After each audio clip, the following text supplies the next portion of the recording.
Welcome to the Genius Factory. Enjoy the video. In this video, I will show how to make salad pasta mayonnaise.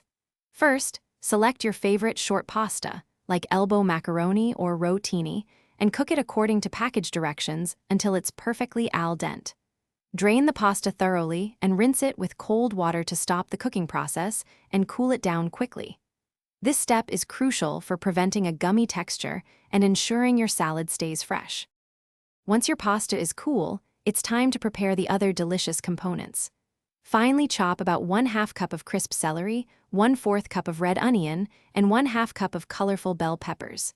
These add a wonderful crunch and fresh flavor. You can also hard-boil 2 or 3 eggs, then dice them small for extra richness. Make sure all your vegetables are prepped and ready to go.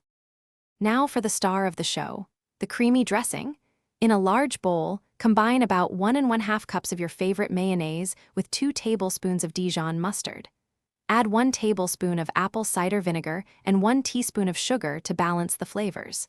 Season generously with salt and freshly ground black pepper. Whisk everything together until it's smooth and well combined, creating a rich and tangy base. Finally, it's time to bring it all together. Add your cooled pasta and all the chopped vegetables to the bowl with the dressing.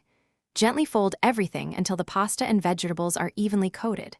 Cover the bowl and refrigerate for at least 2 hours, or even better, overnight. This chilling time allows the flavors to truly meld and develop. For more great tips and deals, including a link to the new Kindle Paperwhite, check the description below. Serve chilled and enjoy your perfect pasta salad.